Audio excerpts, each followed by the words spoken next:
All right. Excellent. Welcome, everybody. Thanks again for joining us on our conversation series. And tonight I have a very special guest. Mayor Don Arnold is with me this evening.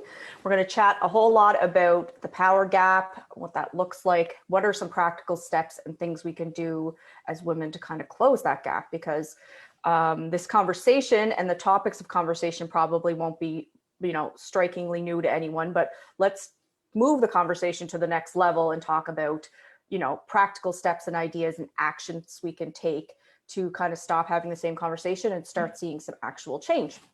So in saying that, I'm going to introduce Dawn first. So I'm going to read her bio, and we are reading the whole thing because it is Women's History Month, and yesterday was International Women's Day, and embrace all this wonderful information about you. So get prepared, everybody.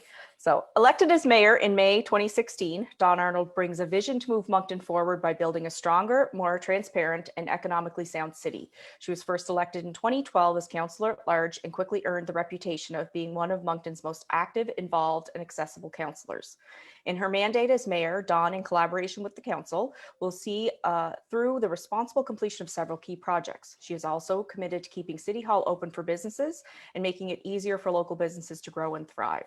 Strong advocate of transparency and community engagement, Dawn engages in dialogue with residents on important issues with the goal of building a city where individuals of all backgrounds and income levels can live, work, and play. In 1999, Dawn became involved with the Fry Festival and served as chair for 15 years. Passionate supporter of local arts and culture, she wanted to create a platform that would celebrate the works of New Brunswick's French and English authors, put Moncton on the world stage, and inspire students to read, write, and think critically. The Fry Festival is Canada's only international bilingual literary festival and has become one of Moncton's most popular events, attracting international authors and bringing in more than $1 million into the community every year. Dawn's passion for her community has also been evident through her leadership and contribution to a number of events and groups. She's one of the driving forces behind the Hildegard Beautification Project. She helped get the new La Fête de Lobster Roll food festival going and has played an instrumental role in a wide variety of fundraising campaigns. Dawn is the recipient of the Order New Brunswick, the Queen's Golden Jubilee Medal, the YWCA's Women of Distinction Award, and most recently, 2 Paul Harris Fellowships. She's a graduate of the University of Toronto and has done further education at Harvard, Université Paul Valéry, and St. Mary's University. Dawn is married to Paul Gooby and is the mother of Emma and Zach. Her favorite activities include Saturday mornings at the Moncton Market, cycling in the city's trails, cross-country skiing at Centennial Park, and supporting the many great restaurants and businesses across the city. With the energy and passion to grow a better and more dynamic community, Dawn is eager to hear suggestions and ideas from all Monctonians. So please help me welcome Mayor Dawn Arnold. Woo! Also, BPW member. Thank you, Amanda. So, in preparation for this, I really wanted to get an understanding because it was actually maybe the first or one of the first times I'd heard the power gap term used. I obviously heard of, gender pay gap and all those kind of things. So I was like, I wanted to make sure that what it was what I thought it was. So I actually found some pretty interesting stats. So I want to kind of start with some of that. It'll kind of build a pretty big background because I was kind of shocked by how long it's been for some of these things. And I'm someone who's obviously quite active in women's empowerment. And so for me to be kind of floored by it, I was just kind of like, holy crap. So the first equal pay legislation in Canada passed in 1951, so over 70 years ago, making it illegal to pay men and women for the same job, different salaries. 50 years have gone by since government began enacting laws that ban discrimination in hiring, firing, and promotions on the basis of sex. 40 years since the federal government made it illegal for employers to fire a woman for becoming pregnant. Mind-blowing, it's only been 40 years since that's a thing, but holy cow. Women overtook men among university graduates 3 decades ago, so 30 years. It's been 10 years since the wage gap budged in any significant way. Today, women represent just under half of the workforce. However, there are dramatically more men in high-paying jobs. And yet men still dramatically outrank, and out-earn women, not just at the very top, but on the way to the top and in the middle. Women seem to be topping out at mid-level managers. For women in the workplace, progress is stalled by almost every metric. they continue to lag generations behind men.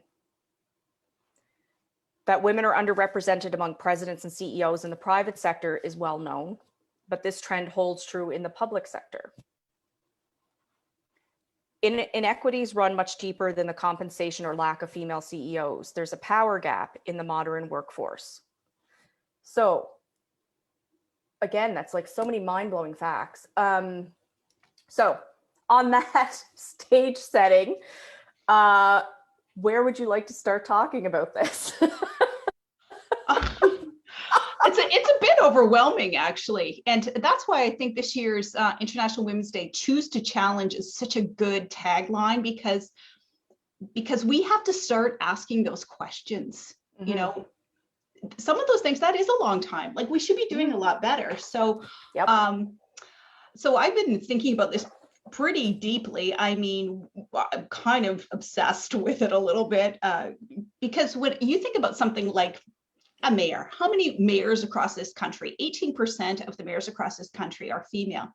Mm-hmm. But at the rate that we're progressing, I use that in quotations, it'll take 217 years for gender equality. So, you know, I'm not really interested in waiting 217 years. So we've got to, you know, to your point, like, what are the things that we need to do? So I recently read this book by Sally Armstrong. She's awesome.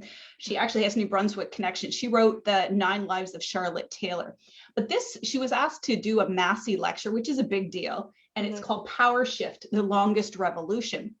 And she documents like the history. She goes back to the cave dwellers and the way they drew the pictures to kind of talk about matriarchy and talk about, you know, the way things were, the hunter-gatherers, all of that kind of history and everything. And that helped me to kind of think about, okay, so that's all great, but yeah, what are we going to do about it? So I came up with sort of 10 things I think we can do. Okay. But before I get started, I did want to say a couple things. Yeah, absolutely. Number one, I really want to thank BPW for you know, these interesting conversations. I think we're all missing conversations. It'd be nice to be in a cafe or someplace. But anyway, thank you, Amanda, for that invitation and for this opportunity. And I also want to say a little fangirl to Amanda, because this is what I do sometimes when I have a tough decision to make and people are not wanting to progress and be visionary or whatever. I think in my head, I think of Amanda. I think, what kind of city do I want to build for Amanda? Because I want her to be here. I want her to be invigorated by the city. And yeah, so I often think about you in that way, to think, what would Amanda like? So, you know. Well, thank you.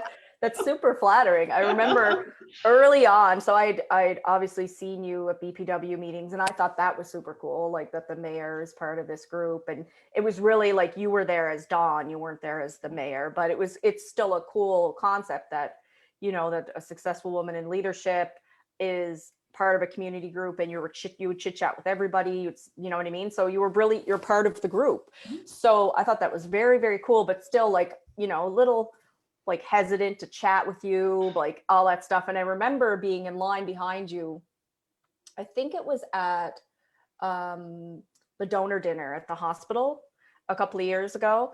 And this was before the Avenir Center was built. And I remember this older, I think it was a gentleman, I don't remember, but I was standing behind you because we were waiting to get our coats. It was at the end of the night, we're waiting to get our coats. And I remember the person in front of you was giving you grief about the parking situation in Moncton, and because of this Avenir Center and everything. And I was standing there and I was listening, and I was trying to be just, you know, mind my own business, and like, you know, like, you know, and I'm like, oh my God, I can't believe, like, you know, this is still a thing. And I wanted to say something to you, and I didn't, but I was like, I was busy going back and forth in my head. And then I was like, no, you know what? I'm going to take this opportunity. And I remember tapping you on the shoulder, and I was like, Dawn, everyone my age could care less about the parking downtown. We will park like 2 minutes away and walk down. So I was like, I don't know. I know lots of people are giving you the message that person was giving you, but I was like, I want you to know there's a whole bunch of us who don't care about that. So, and then I remember you actually brought that up to me like a couple of years later at a BPW meeting, and I was floored that you had remembered. So I just think that's pretty cool that, you know what I mean? You're a really important demographic. I mean, that's who we're building the city for. You know, if we're just listening to grumpy old people who don't want any change, well, we're not going to build much of a city, huh? So Yeah. anyway, Yeah. I wanted to say that. Well, thank you.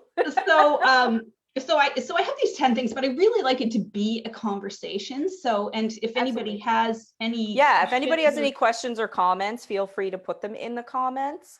I'm going to keep an eye, like I told Dawn, if you see me looking down, I'm not ignoring you. I have my iPad over here. So my computer's here for the live, but I have my iPad over here. So if anybody has any questions, feel free to pop them in the comments there, or if you want to participate, and everything will kind of keep going back and forth. So yeah, absolutely. Like, let's make it interactive. That's the whole point of this, is to really, like you said, have some like action steps and get people's thoughts of what can we do now, right? Now that we know all this horrible stuff, and has been that way for clearly decades now, started 70 years ago. Okay, well, what do we do tomorrow so that it doesn't keep? So one last thing before I get started, just sort of my acknowledgement, because this is live. I don't know who's on here. I just wanted to, acknowledge my white privilege. And I'm a white, middle-class, educated Canadian woman. I haven't suffered a lot of my life. I'm 54. I'm not terribly woke. I depend on people like a man to make me woke. So I just don't know everyone. So I'm trusting people that, this isn't, it can sometimes be an emotional discussion. And if I'm offside on anything, like if you don't agree with me, please reach out, let me know, and we can have a conversation about it. I'm not a huge fan of the shame and blame and cancel culture. Yeah. So rather than ranting on Facebook or something, just reach out to me. I'd love to be educated. So if I say something that's offensive to someone, I really hope you'll do that. So. And Dawn is super awesome about answering on Facebook Messenger. Anyway, BPW has worked so hard. We know now that the power of educating women, providing them with proper health care, and it's not even a question anymore. We know we need a diversity of people around our decision-making tables. Like, these are facts now. And while I'm super thankful that we're living in the time that we're living in, I still believe that we really have a long way to go yet. So in that book, there's a great quote by Sally Armstrong. It says, "The patriarchy, it seems, is obsessed with women and sex and marriage." And then another scholar she quotes in the book, Cynthia Enlow, says, "Patriarchy is built on sexism, misogyny, gender inequality. It's authoritarian and perpetuates domination, intimidation, and subordination." And I mean, we still see it, we still see it all around us. I was reflecting after watching that steamy Bridgerton, but really we laugh, but what is the role of a woman there? If you aren't married and don't have a son, like, what purpose do you have? And I'm thinking, some of these stories are pretty inbred into our lives. So how do we dispel them? So we'll get to that. So I have these 10 different things that I wanted to talk about. But the first one, I think, very important. I really want your feedback on this, Amanda, and that's finances.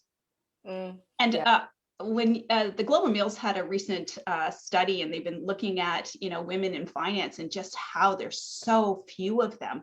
And I know a lot of women are really uncomfortable there for a number of different reasons, but it's still, it controls our society in so many different ways. And I think until we get more women that are working in finance and affecting the policy around financial matters, we're not going to get the change that we need. So I just really encourage people to step up on boards, get on the financial committee, or get involved. It's legislated that the mayor of Moncton has to chair the pension board. And trust me, this was not an interest of mine. I don't find actuarials all that exciting, but it's been very interesting. And I think it's really important that we take on some of those roles if we want to affect change. So I don't know. Yeah, here's one of the things. Actually, I was looking for a comment, because actually that's one of the things as well.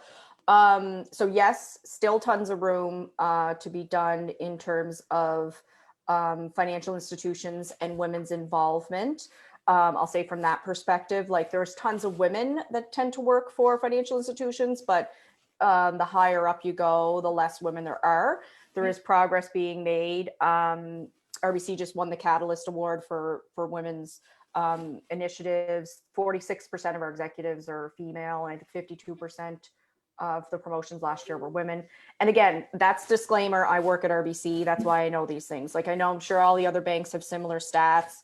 But in saying that, I did notice, you know what I mean? I'm on the commercial team. And when I started there, I was the only woman in Moncton, and there was only one other woman on the team, and she was up in Miramichi. So my team is Eastern New Brunswick PEI. There was like 14 of us. There was 2 women. Everybody, all the other commercial account managers were men. So again, in these more complex roles, and even if you think about Dominion Securities or private banking, those arms, so investing and wealth management sides of the business, it's still a lot of men. So there's that disparity. You would see a lot of women again at the front line. So, the tellers or some financial planners. It seems like there's a good mix in financial planners, in mortgage specialists, things like that. But in some more other layers, there's not necessarily that. I do know that there is a trend as well. Like we're seeing a lot of women inherit a lot of money from boomer generation to the next generation. Mm-hmm. And an interesting thing that a lot of colleagues have indicated is that, because traditionally women outlive men. And a lot of times either they're inheriting money from their parents or their husband passes away and they inherit money. And almost every single time that happens, whoever the financial planner is that they've been working with, the woman switches. So I think it's still telling that, and women should reflect on this, is that essentially they kind of went along with whoever was chosen for the partner, family, financial planning and investing, because almost every single time it's their decision. They do not stay with their financial planner. That is fascinating. Yes. So now we're seeing more and more women inheriting more and more money, which is great. It's kind of a big shift that's happening, because that was one of the things I did marked, like I noted down to. So when I was looking up those facts, I actually started writing it on my pad of paper here, but then there were so many that I had to start copy pasting because I was just like, woof. So men own more real estate and productive assets. So we're thinking about finances again. Women will sometimes have a savings account and they kind of sock it all away. But then also what we know now is a lot of women that are entrepreneurs will use that savings to open their business versus go to a bank and finance it, whereas men will finance their businesses. So in the general world, it's still a continuing theme. Most real estate and productive assets, so assets that are earning people more money, are traditionally owned by males. So women don't think necessarily in those terms. Some of it has to do with the fact that they don't have financial planners and investment advisors. So find one you're comfortable with. Mm-hmm. Like, you know what I mean? Like it doesn't have to be. A lot of couples now too keep their finances separate in terms of like have a family account, but then their investing for their retirement is done differently. So you can do that. There's nothing wrong with that. Like you could have your financial planner, your spouse could have their financial planner towards your retirement. You guys come together to work on household stuff. But you have to be comfortable, because you have to be comfortable having those conversations and bringing those things up and understanding. It's very complicated. Even I work at the bank and I still don't understand a lot of that stuff. I have advisors because I'm like, I don't get it, but I want my money to work for me. So I trust people who are licensed and educated in that to guide me on where it should be going, because I don't want to be the person who just puts it in a savings account and finds out, 30 years from now, I could have made myself a lot more money, have a lot more comfortable retirement. So that's a thing to think about is that, and also just control over household resources and finances and involvement in major household purchases. So some women do step back from that. Some women look after it from the perspective of making sure the bills get paid. So they're the ones that log into online banking and pay the bills, but they don't necessarily control all the cash flow. And sometimes they're not informed about large household decisions. So ask those questions to yourself in your relationship. Are you involved when there's a major household purchase? Do you feel that you get an equal voice for or against that household purchase? Do you understand, you know, if you're in a traditional sense of you do the grocery shopping, well, are you still understanding the whole inflow outflow of the bank account, or do you just know that you go and you swipe the card when you're going to buy whatever? And like, how thorough is your understanding of the family finances? Some people kind of hand that over, and sometimes it's handed over to the woman, but traditionally it's not.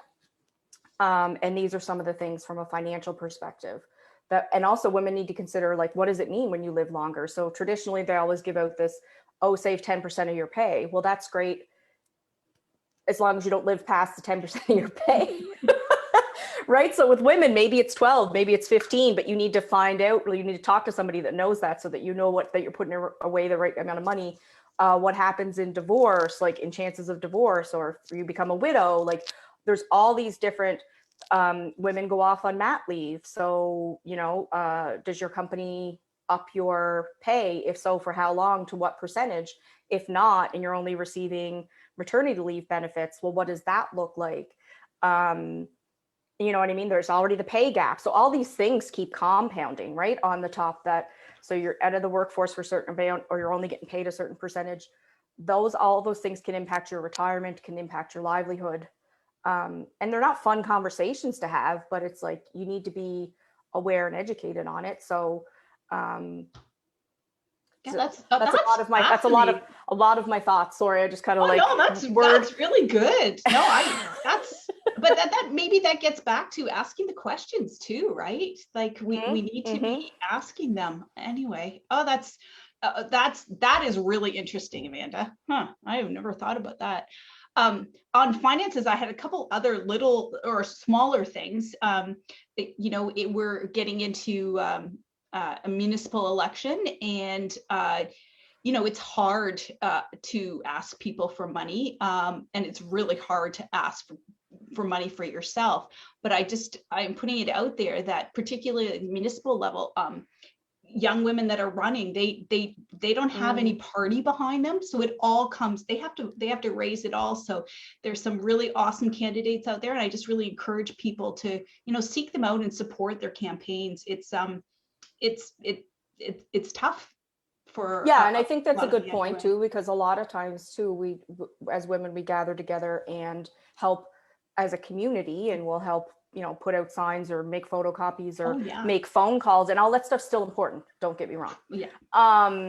But I think, as we've all seen, especially, you know, as things have played out in the States as they did, money, you know, Trump had no business ever being considered for president of the United States, but there was a lot of money flowing behind him, right? So at the end of the day, even if you only have $20 to put into somebody's campaign, like really take the time and think about that. Like, can you contribute like some money, actual dollar bills, because that can help the message get out, that can help cover some costs that are involved. So what are some of those things? Can you give us a little insight? Like, what does that look like? So in terms of like trying to cover, like, what kind of expenses are people trying to cover when they're doing a campaign? Well, all of those signs that you see on people's lawns, there's that, and the large signs that are on the, you know, highway corners, website, any kind of advertising, even social media advertising, right? Buying of lists, like to get people's phone numbers and addresses and all that sort of thing. Yes, to do the calls and the mail outs and all that stuff. And then if you're going to put a door knocker on people's doors saying vote for me, you know, all of that has cost. If you were to send them in the mail, those things, that's really expensive. So but that was a really interesting point, because women have been there. Like for me personally, from a campaign perspective, they've done the work, but the money that it comes in is almost all from men. Wow. Yeah. So I think we need to pause right there for a second, though. So almost all the money you receive for your campaign has been from men. Exactly. Which is awesome, because that's like, you know, allies and support, and you need that. But also, I know tons of women support you. I just think sometimes it doesn't occur to us. Yeah. It goes back to that finance piece we just talked about, and some women don't see the power of money and the power of giving money towards a cause or a person or a campaign. And I think that I'm hoping that my fingers are crossed that that's going to be one of the trends we see in this decade, is more women realizing the power they have with their disposable income, and the changes they can make by, where they spend their money and how they spend their money and what causes they put their money behind. It's like, those are very, very powerful things. Like, we're starting to see it with the pandemic, right? People are starting to talk about shop local versus, Jeff Bezos at Amazon. Like, yes, everybody likes to order and everybody pays for Prime, but maybe if I can get that thing downtown, I'll pay the $2 extra for it, and I'll still get my every other thing or whatever on Amazon. But you make choices. Maybe every third purchase is local. Maybe half your purchases are local. Maybe you're challenging yourself to do as many as humanly possible local. And there's a power in that. There's a huge ripple effect that happens, and spin off in the community just from you spending a certain amount of money in the community. So again, I think we're seeing that, but women need to think about it as well, reflect on that and think about, are we putting our money where our mouth is, in terms of, we're supporting these causes, we want more women to run, we want them to do things, but there's costs behind that. How can we help offset that cost? Like I said, even if it's $20, you think about it, traditionally there weren't women doing this, right? It was the guys. They're out on the golf course, they're supporting their pals. So women may not have even been aware of it. Like, I think a lot of times it's just they don't really even know, don't realize. Yes, and that's true. Like, I wouldn't think of it either, and I'm like, yeah, like, go women candidates, but never occurred to me to donate to somebody's campaign. Like, it never even, again. So again, I'm not the wokest of the woke either, right?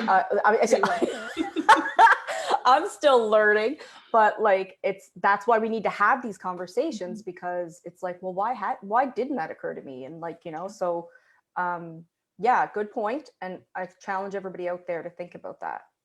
Another thing around finances, and you mentioned it earlier, is like that whole equity in salaries. I mean, my daughter's a special care worker, and she was making minimum wage until they've topped it up a little bit because of the pandemic. So, but this is hard work. I mean, yep. People expect Florence Nightingale, but don't want to pay. I had that argument with David Campbell. He was my first Facebook Live, and he presented on the economic conditions of women in New Brunswick, and we kind of got into a bit about personal care workers, because I said, well, I understand economically why you don't want to just like yank, the rate or whatever, but at the same time, we're asking these people now to save our lives and our loved ones' lives, and we're saying that's important work, but we're only willing to pay them, $15 an hour or whatever. It's kind of mind-blowing. And I think that's a social reckoning we're going to have. We need to figure that out. That's I'd love to hear your opinion on that. What do you think about a living wage? I'm open to it. Like, I don't see why we can't, because at the end of the day, what we're talking about, the dynamic of the people we're looking to talk about, like, that would get a living wage.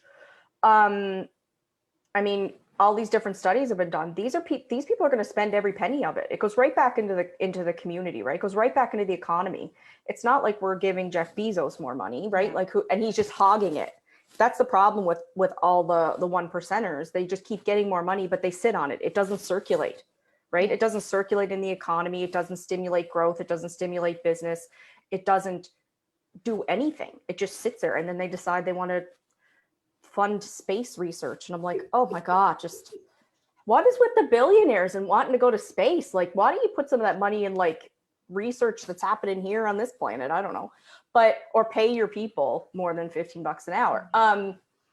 But to me, it's like, I don't see why we can't do that. Like, why do we insist on allowing so many people to live poverty level or just above, and they can't make ends meet? Like, if you gave them that extra money, they're literally going to use it to help their family and themselves. It's going right.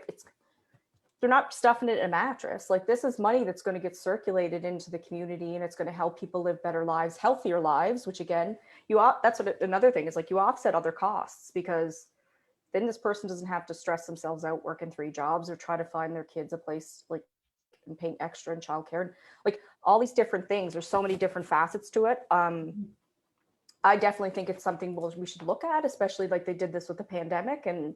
And so I'm sure there's 1,000 people studying that right now to see like what were the effects of CERB and what did that look like from the community. But it seems right now the theory is that a lot of people have that money in their bank accounts, and when the economy reopens again, that's going to be what reignites the Canadian economy, is that everybody has this money and they're going to go spend it.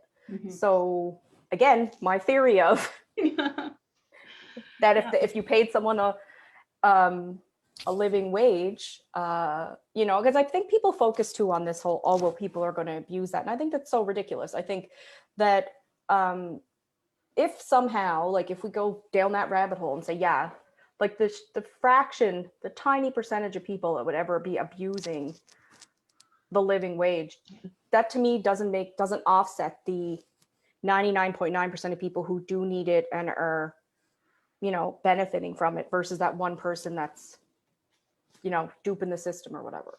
Yeah, because what are the long-term costs of not properly compensating people? Like there's. Well, I think we're seeing it now. Like, look what's happening as soon as it became a thing where a bunch of people could get sick at one time. Our healthcare system was already stressed way to the max. That's the reason why we couldn't afford for people to get sick. It wasn't that necessarily like we didn't want a bunch of people to die, but it was more of like if everybody, all age groups got sick, the bulk of people would survive, but there wouldn't be any room in the hospital because they're already, so it's like that's a cost of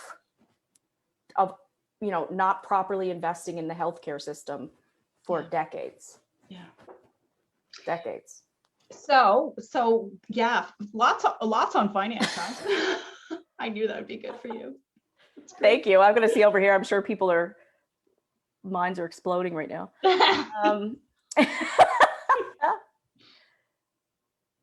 Let's see. As a society, we accept to systematically underpay people, arguing it's good for the economy. The challenge will be turning to immigration as an economic tool to meet our workforce crisis. Yet, are we then exploiting newcomers? Serious ethical questions. That is true. That was France. Yep.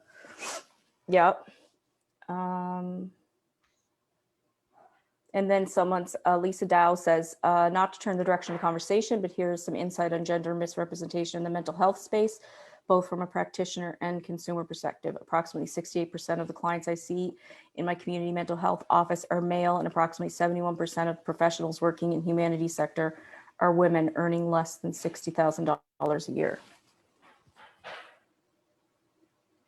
Wow. Wow. Yeah.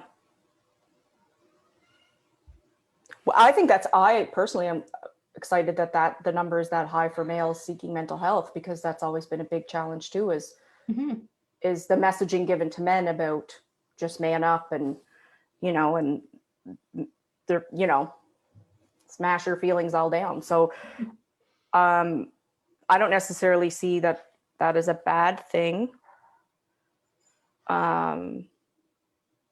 But yeah, again, we do find, like, what is the wording I had here about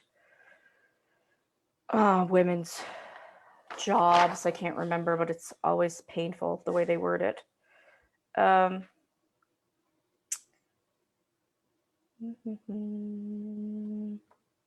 think it's like just the notion of appropriate work for men and women.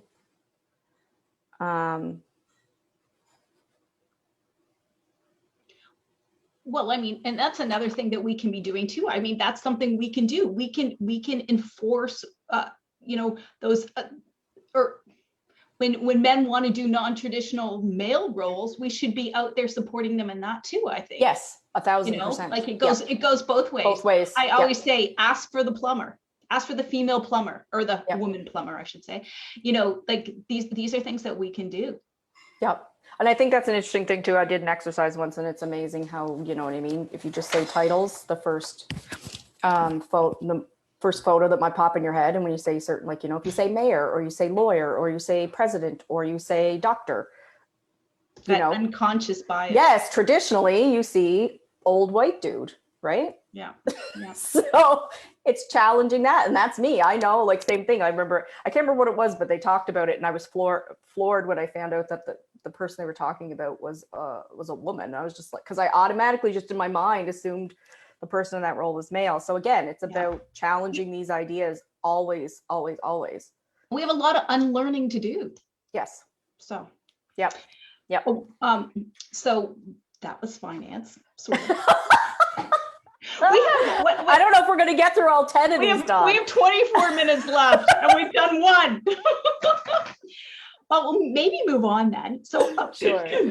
So language, anyone who knows me knows that language is really important to me. And I think what we say matters. So, yes. And I believe in the power of it. So I try to make every attempt to not use military language or war or sports analogies. I try never say minefield, no battle ready, no hitting it out of the park. And it's actually harder than you think it is to get some of those out of your vocabulary. Yep. And I try to be really intentional when I speak. And I sometimes hear women say things like, "Oh, I just have a little question." Yeah. I think the word "just," we got to get it out of there. I know I've been working on that for a year now. Yeah. I have a question. Because when you say the word "just," it downplays it. It downplays it in people's minds. Yeah. So we need to take up our space, but we know these things. And another phrase that I absolutely hate and I think should be abolished for all time is "boys will be boys." You know, we got to get rid of that. We really do. Yeah. And how we talk to ourselves is also super important. And I have a statement that I worked through with Brene Brown and feeling very open tonight. So I'll share it with you, but it's sort of my mantra, you know, that I try to come back to, you know, how I want to show up. So I say things like, I am an inspiring, courageous, optimistic leader, moving Moncton forward with integrity. And that I can think about that. That just helps keep me not down on the size of the pebble that's going in the pothole. You know, what am I trying to achieve here? It's up here. It's not down there. So I find that to be really, really helpful. And then another set of images and words that I use now, that idea of having a soft heart, but a strong back. And I think that's really important. Yes. A more vulgar way of saying it, which sometimes resonates better, is do no harm, take no shit. So just that idea though, but you know, like you don't want to be a total pushover, but at the same time, you don't want to do harm either, I don't think. No. So do no harm, take no shit. Anyway, those help me around language. Another thing that happens sometimes is something I call the freeze, because we're combating millennia and millennia of conditioning, of being the good girl, of doing things properly, of being tidy, of being well behaved. You know, these are things that are just inside of us. So how do we combat that? Bad word. How do we challenge those? Because we know that women make extraordinary leaders. We just do. We're really good at it, but we need more of us around the table, but we also need to, you know, have the capabilities to step up and do it. And some of that is it's inside of us, right? It's our internal work that we have to do. So how do we, for example, and I think this is probably more for younger women. I'm finding like this doesn't bother me quite so much anymore, but how do we regain our power? So, for example, you've just done this kick-ass presentation. You've been fantastic. You know that you've been right on cue. You did your research. You know, everyone in the room is like, "Oh, wow, that was really, really good." You know it was a success. So you leave the room and you're feeling really great. You get on the elevator and one of your male colleagues says to you, "Wow, you actually sounded like you knew what you were talking about." That takes all the power away from you. And you, like, I think when I was younger, I would have been like, oh, you know, feeling so terrible. But if you study verbal self-defense, and I'm just learning this now, the key is to flip the power back. Ask a question back. Do you think I don't know what I'm talking about? Like, put it back on them. Yeah. because then that, and maybe they don't mean anything by it, but maybe they do. Maybe it's subconscious. Sometimes they don't even know, that they don't realize No, the power of what they're saying. But Sometimes even same thing with, a lot of times, you don't want to be that person that always points out when someone's being inappropriate, but like I've gotten over that, and I'll just tell people, I'm like, you can't say that. And and and then a lot of, if they don't know, they're like, well, why? And then there's a moment, right? Like, so, I don't immediately go from like 0 to 100. I just literally say to the person, like, you can't say that, it's sexist, or you can't say that, it's racist, or you can't say that, it's whatever. And some people are like, yeah, but they laughed. And I said, they laughed because they were uncomfortable. They didn't laugh because they thought it was funny. So it's becoming a teaching moment. And do I think that's going to change somebody immediately? No. But like, if you take it eventually will start swirling around in someone's head if every time, they say something, you catch them on it, you call them on it. And it also empowers people around you to do the same thing. So, because most times when someone says something uncomfortable, you're not the only one that feels uncomfortable. No. But sometimes you have to be the one that speaks up, and then eventually, hopefully, other people speak up. And that takes courage. It takes a lot of courage. So we're totally off script now. So I'll just, another story on that. Did you watch the morning show? Yes, on Apple TV. Yeah. Yes, it was very good. That's a real contemporary Me Too kind of drama comedy. I mean, Jennifer Aniston's in it, and Reese Witherspoon. Yeah. It's really good. But you know what? After I watched that, I felt a lot of guilt. Because I feel that as a 54-year-old woman, over the course of my career, I didn't call things out enough. Right. And I don't know if, like, when I started my career, it was about, kind of fitting in. You kind of had to play the game of the boys club. That's why I always wear a jacket. This is my comfort zone, is wearing a jacket. I can't take a jacket off, because that's the way I started in my career. And after watching that, I thought, I didn't call it out enough. I didn't. But I was trying so hard to fit in and to play the game that I didn't. And I feel a lot of guilt about that. So I'm trying to make up for it now. Well, I don't necessarily think you need, I think, look at it more like the gift it is now to younger women who are seeing that show, and hopefully learning that lesson earlier. And now that'll, so it is what it is. I don't think you should feel guilty about it. You can't go undo it. And now you'll be mindful of it moving forward too, right? Exactly. Like if somebody else says something, and you're going to say something. And I think we're starting to see too, like there's a lot more talks in the business community about, being your authentic self and showing up as who you are at work, and dress for your day and all that kind of stuff. And it's like,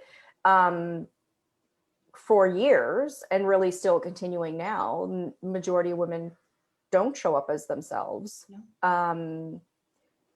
Because you can't be a woman in the workplace, because that could be seen as weak or whatever, emotional, or can she make the decision? Maybe, oh, she's cranky today, she must be having her period, like all that stupid stuff that goes around that.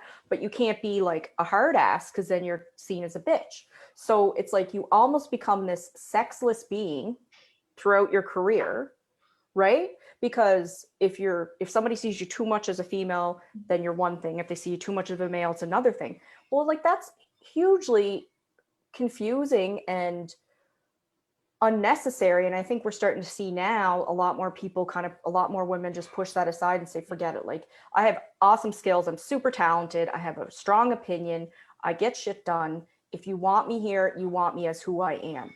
And it's not like a switch that's getting flipped immediately, but we're seeing more and more of that, like more and more authenticity, more and more bravery, more and more self-awareness, and more people not being willing to stay somewhere just to get paid.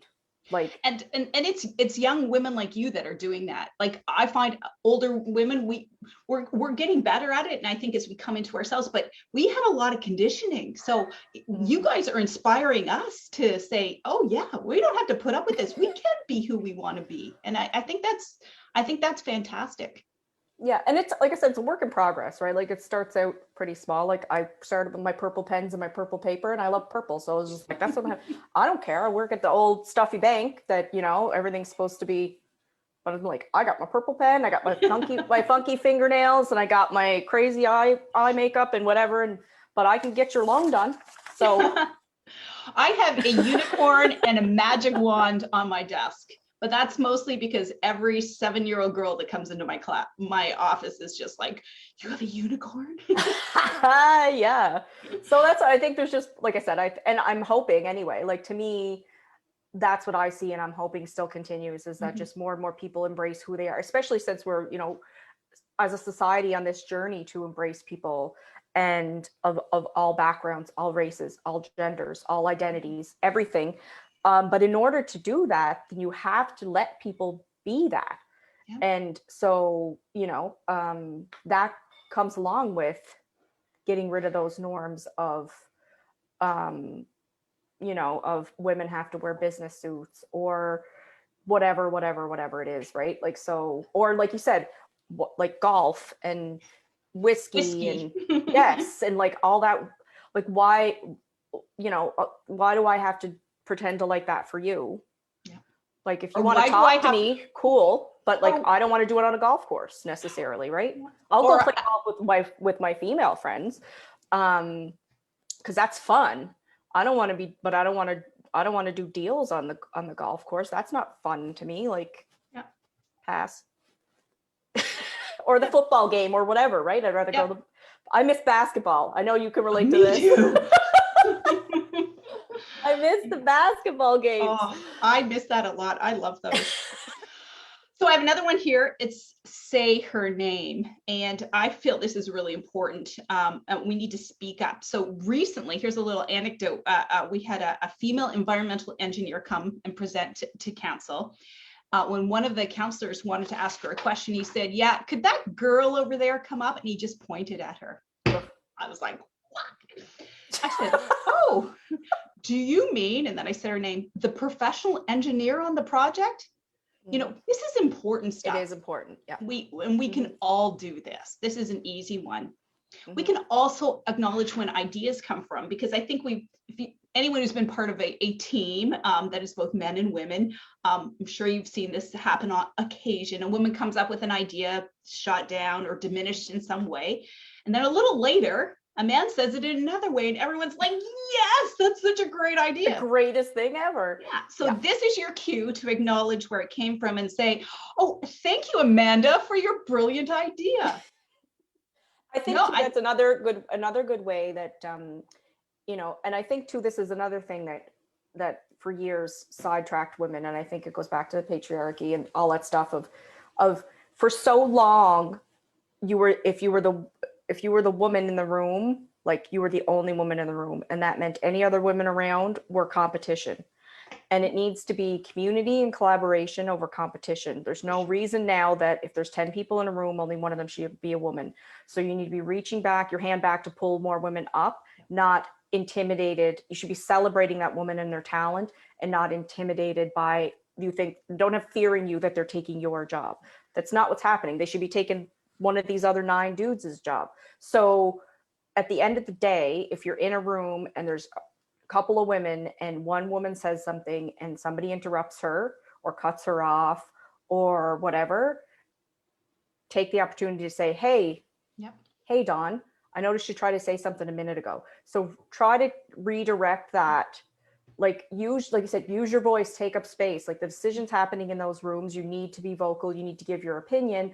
Otherwise, what are we sitting there for? Those 9 men can meet and discuss and make the decisions without us if we're not going to voice our opinion and represent who we are as a gender and as a person. So that's why it's important to have the backs of other women in that room. So if you see a woman get cut off, and it happens all the time, and again, some men don't even know they're doing it. It's just so ingrained. Because like you said, there's so much unlearning people have to do. There's so much unbecoming. There's so much literal, like male dominated detox that we all have to go through, both genders, right? We both have to work through this. Because also women, we're so used to it that sometimes it doesn't even register that it's happening to us. So that's why you need to kind of keep an eye out and make sure you give that person back, be like, well, Dawn was trying to say something a minute ago. Dawn, can you finish your thought? Like, I want to hear what she had to say. So that's another way too, to kind of just make sure that people, because if that keeps happening to someone, they're not going to ever want to speak up in a meeting because they don't see the point. right? Because if you're going to get cut off every time, well, why would you? It takes courage and vulnerability to speak up when there's other people in the room who may disagree with what you have to say. So if you take that step and you're vulnerable and it blows up in your face and you get cut off all the time, you're going to kind of retreat. It's just a natural instinct, because that it sucks. It sucks. That feeling sucks when, you get cut off or you do need to have a critical mass of women around the table too. Like yes. if you just have 1 or 2 out of 10 or 11, it's hard. It's really tough. It's really tough to do that. Well, if there's not a critical mass, then you're just I'm sorry to say, being blunt, but you're just a token. Yeah. Unfortunately, like you need to be working towards wanting more representation, because if people need to walk the walk along with talk the talk. So if they really are about women and diversity and empowerment and inclusion, then there can't be a room with all those people in it and only one female. Like it doesn't make sense. Nope. And it's funny. I was thinking about sexism, for example. I haven't really experienced a whole lot of overt sexism. Like there's nobody saying, well, you can't do it because you're a woman. But it's much more subtle and systemic than that. It's more like, will she be able to make the tough decisions? Or will she be able to handle it? That sort of thing. That's sort of the level of it right now. And I mean, we all saw the mean tweets and that sort of thing. I certainly get my share of hate online. It's pretty nasty, actually, from men and women, unfortunately. And my mean tweets are sanitized. Like they could not go out in public, most of them. I know what a twat is now, so that's good. I wasn't really sure before, but now I know. And I get all those notes that my voice is annoying, that I wear too much lipstick. Well, not so much today, but because they're all on my mask. And that I, should smile more or smile less, or put my hair up if I want to be taken seriously. I confess I'm pretty careful about what I wear. I try not to wear anything low cut anymore. I think I did before, but now I just, you try to just minimize the things that are going to be problems. I thought it was interesting, if anyone had watched Hillary Clinton's documentary, she said during the campaign, she would have had 26 more days if it wasn't for her hair and makeup time that she had to do. Because, and I'm thinking about this right now, going into a campaign, I mean, the last thing you want to look is haggard, and shrill. But when I'm tired, I'm haggard and shrill, right? So it's just all of that. I don't think that's a female thing. Everybody, that's what there's like hangry. Like there's all these terms, like we just in general, like if we're tired and hungry and cranky, we're all not great to be around. So women just get labeled with it more. I think so. I think that was my point, was just that. I've never been somewhere and heard a man speak and be like, you know what? I would have taken him more seriously if he just smiled more. Like it's never even occurred to me. Or I wasn't like, his tie doesn't match his jacket. So if only he would get his wardrobe together, maybe I'd listen to what he had to say. Like that's so bizarre, but it's when you flip it, like you said, right? Like flip the power back. Well, flip the comments too. So when people are making comments about a woman's hair or their wardrobe or their makeup or whatever, it's like, when's the last time anyone said any of those things about a man? Like no one talks about, like, I think like a man could literally wear the same shirt and pants probably every day for like a month and no one would even notice. No. So what does that say about, anyway, I digress. Yeah, we have 5 minutes. Should we see if anyone has any? Yeah, so I was just going to check. Just going to check here. Oh my goodness. Yeah, everybody, we have a participating crowd here. It's good. Yeah, Susie Campos says that there's a perception that as a leader, we cannot be compassionate and strong at the same time. That is true. That's a common misconception. More representation in leadership. Yes.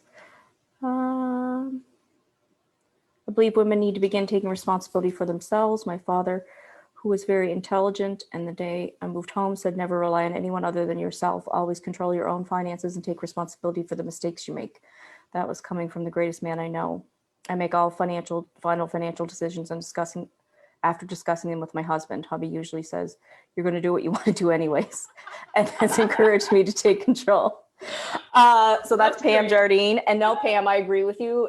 That is awesome that your father did that. We need to encourage more fathers again to do that. They need to empower their daughters to not give up their power and to make sure they're involved in those decisions. So you were in a unique situation there. Unfortunately, not everyone gets that, advice. Strong fathers are really important.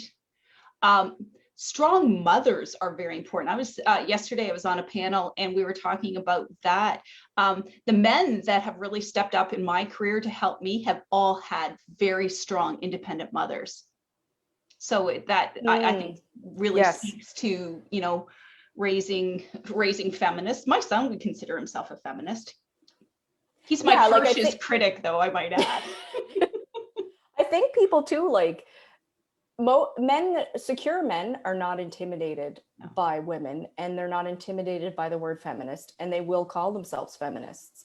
And I've had great men throughout my life, both personally and professionally, support me through a variety of things. So that's another thing I hate, that people try to spin it as. And again, I try to think of it as we're challenging power structures here, right? And power dynamics.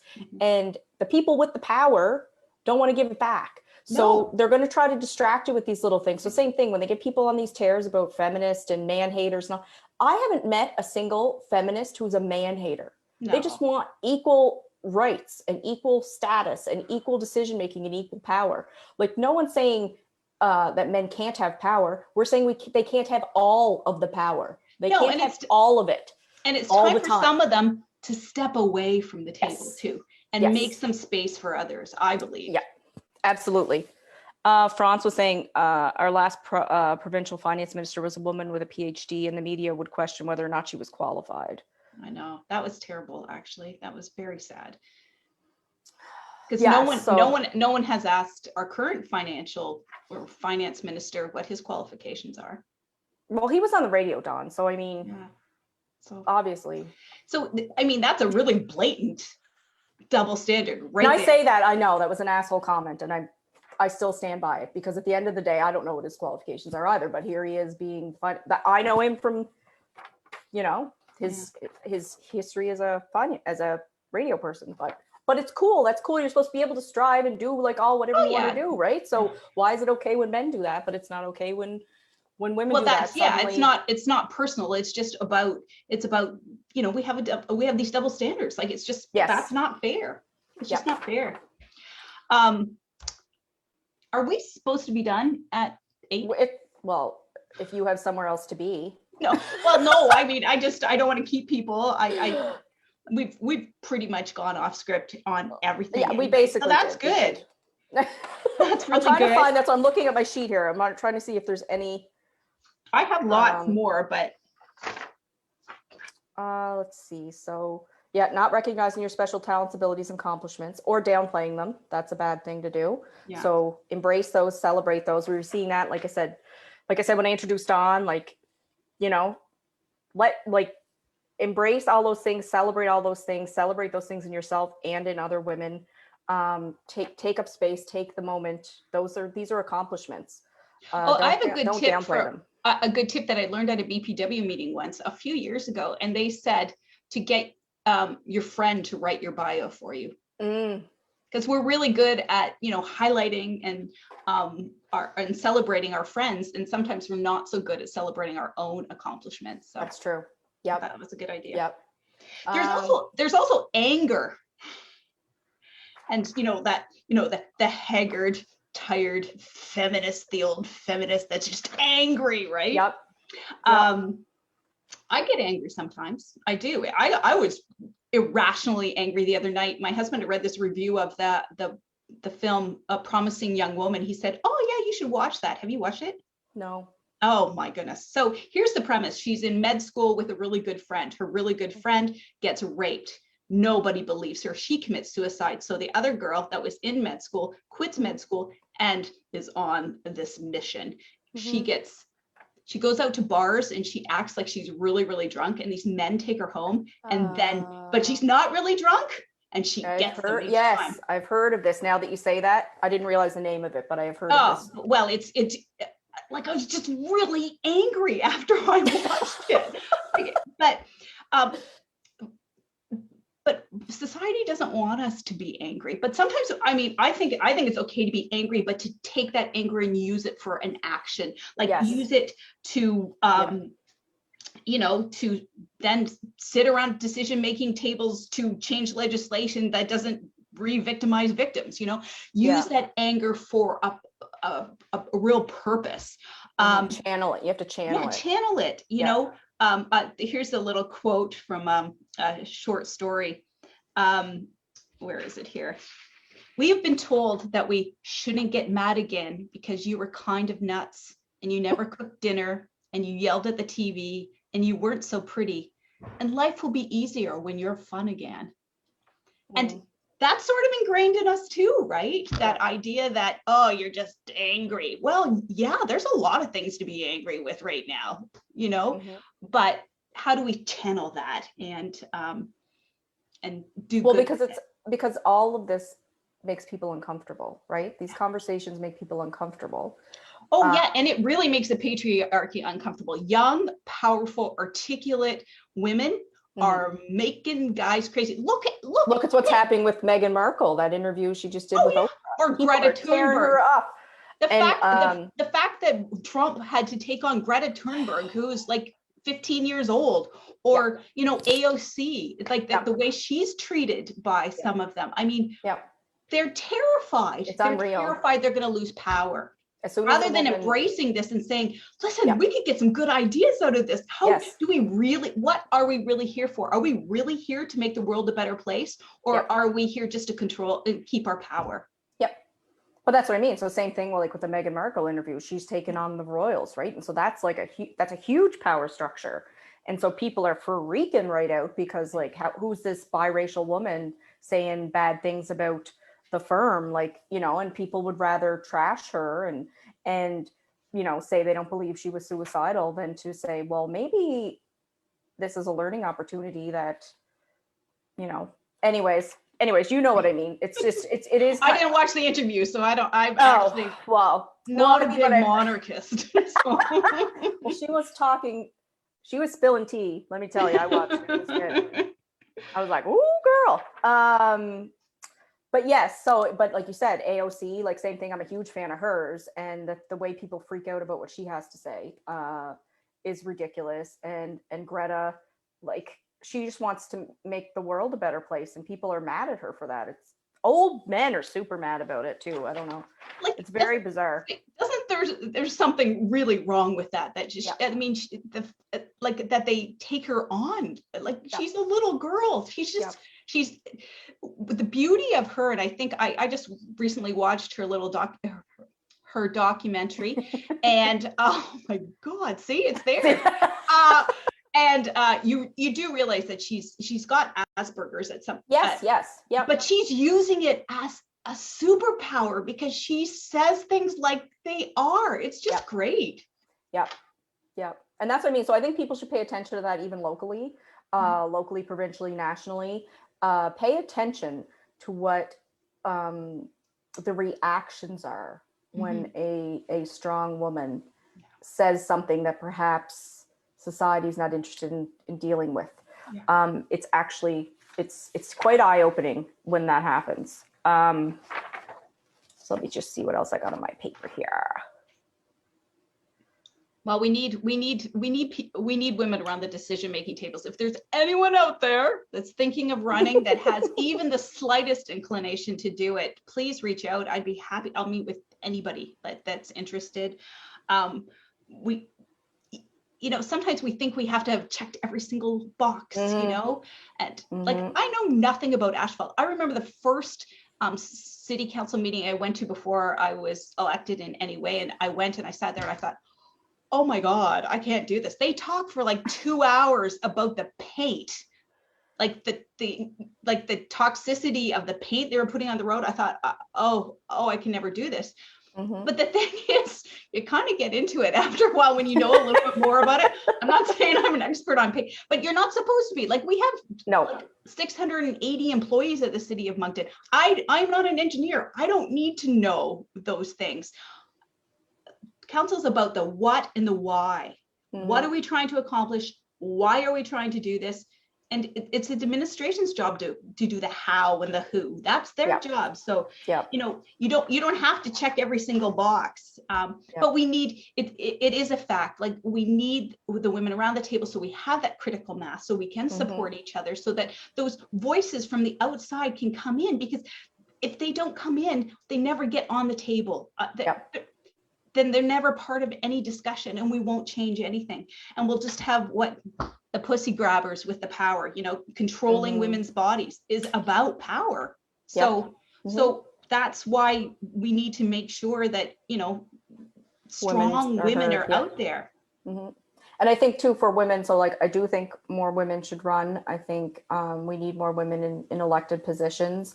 And I think too, for women, like, there could be women out there who that's not their interest and they love their job, and that's cool. Then you can find other ways. Like, make sure you're using your voice. You can go to you can present to council. So if there's something about that you want to challenge that will help women, bring it, like, go there and do your little like thing and make, well, I said little, do your thing. I know. And so yeah, and or if you work at a corporation, maybe you start giving feedback about, you know, you advocate for improved workplace policies. So maybe that's childcare or family leave. Maybe your workplace doesn't currently have a program where they top up women's salaries when they're off on mat leave. Maybe you advocate for something like that. Maybe it's only a small percentage. Maybe it's only for a certain period of time. Well, you know, there's no reason why it shouldn't be for the whole time they're off. They should be considered a valued employee. That value doesn't decrease because they decided to become a mother. So another thing is too, like, you know, like we talked about, challenge gender stereotypes that reinforce appropriate work for boys and girls. Systemic discrimination, particularly in male-dominated fields. So I was watching actually a video before getting ready for this about that Sally Armstrong had done, and she talked about things like we saw it recently, not that long ago, with the women that were supposed to go to the International Space Station, and then they had to cancel it because they only had one spacesuit that would fit a woman. Like, friggin' NASA had one astronaut outfit for a woman. Like, how bizarre is that? So, like, when you think about, like, you know, construction workers or, you know, plumbers or whatever it is, non-traditional women's roles, like, how easy it is for them to get gloves, how easy is it for them to get steel toe boots, like, how to, like, the fact that they talk about military, like flak jackets, like, they're not designed for boobs, like, so, you know what I mean? That's a safety issue. The fact that we until recently didn't have female crash test dummies, like, just weird stuff, right? Like, just weird stuff that you don't even necessarily think about, but it's true that all these systems are designed because without us in mind, really. But if that female voice isn't around the table, and it's things like how, even from an urban planning perspective, like, nobody's thinking about how hard it is to get a baby carriage with a kid in it onto a bus, for example, or down a set of stairs to get to a public washroom, or whatever, like, because that, or what roads, what sidewalks need to be plowed because perhaps they're next to a park that people take their kids to, and so that for safety reasons, most people using sidewalks, especially in winter, are women with strollers. So, you know, if you don't make that, if they're not plowed, if they're not salted, all those kind of things, or if they're, you know, or if nobody voices that, hey, this one here is on the way to daycare, or it's next to a park, or what, like, people won't know. Like, it's crazy. Invest in community programs that help women increase their income by launching small businesses, learn a skill trade, or working in job placement. So that's a big conversation too people are having with the pandemic, women being disproportionately impacted by the pandemic.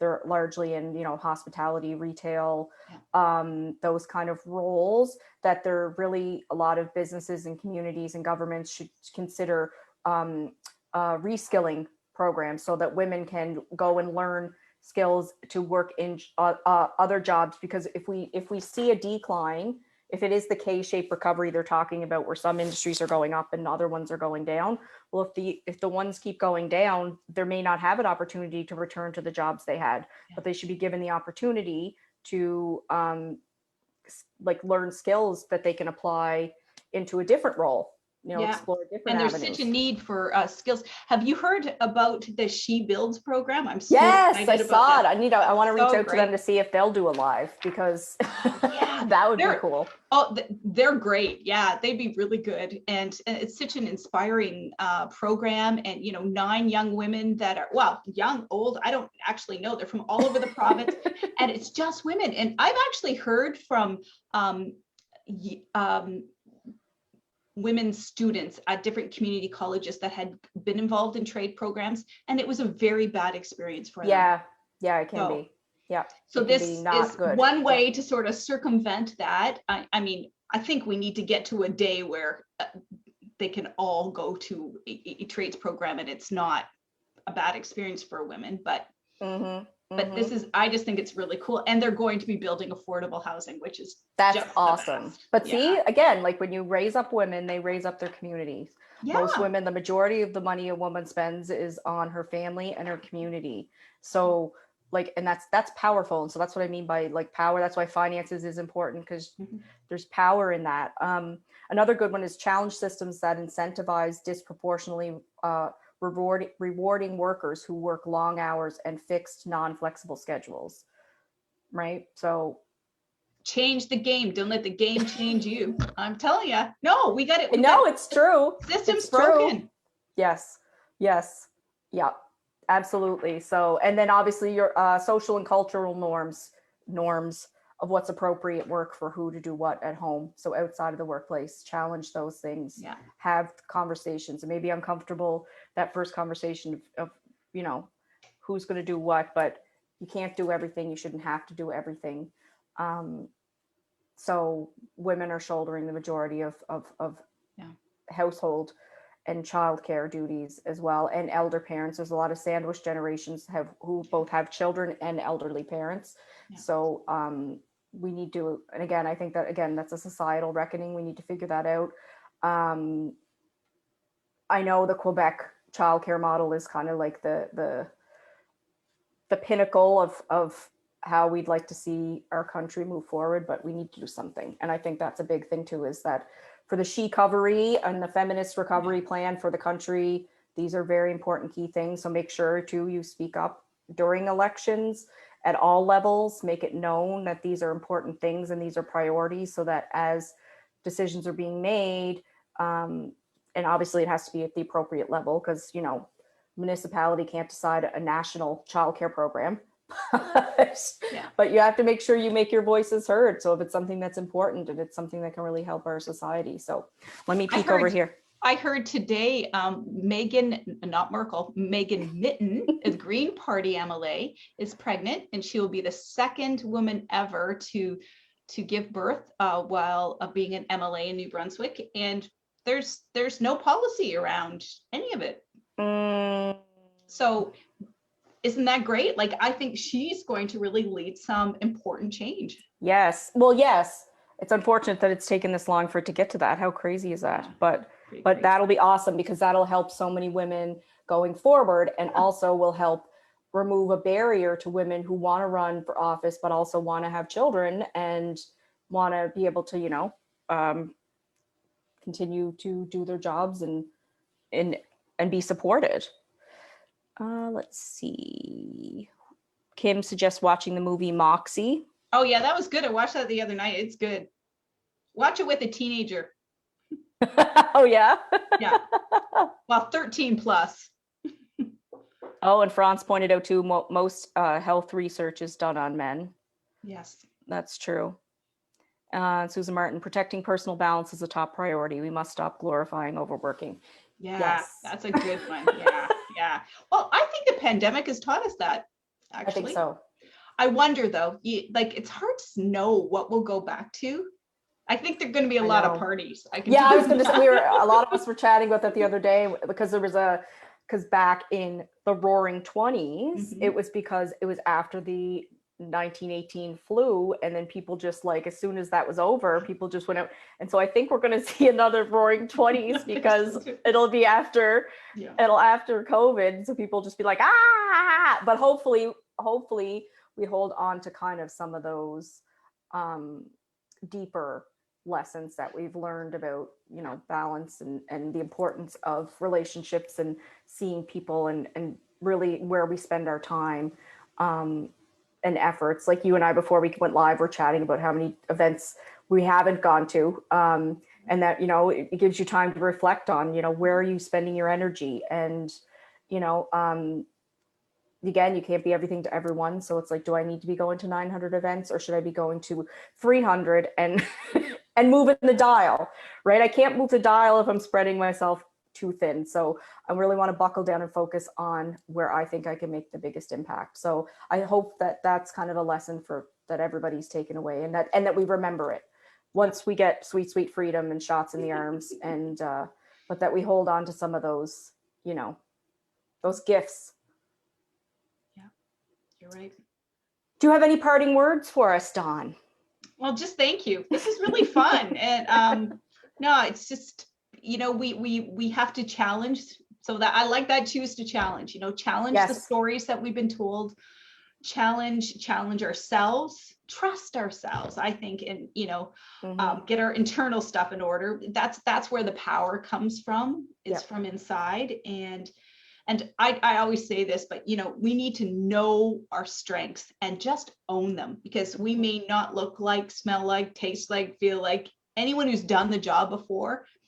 Doesn't mean we can't do it. Nope. Just, you know, so trust yourselves and just really know where your strength is coming from. And surround yourself with some kick-ass women who won't let you. Yes. Yeah. And it's our time now, I really think, and all of humanity needs us. They really do, because it's time for us to step into our power, and I think we're there. Awesome. Thank you. When do you officially launch your campaign? Where can people find more info about that? Yeah, in the next week or so.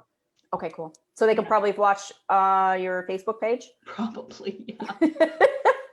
Or one of the million ways you can get in touch with me. Yes. Well, thank you. I really appreciate this. This was awesome. It was actually tons of fun. Like you said, we kind of went all over the place, but that's what I love about these, is just like, you know, they don't feel formal and structured, because it's not. It's organic, and it's passion, and it's awesome. So thank you for being awesome and joining me tonight. I really appreciate it, and I'm sure we'll have you back sometime. I have to go fire my financial advisor now. Like, no, then they'll be off with my head. I don't know who it is, by the way. Thank you. You're gonna be somebody with like pitchforks after me. Bye. Thanks, Dawn. Bye.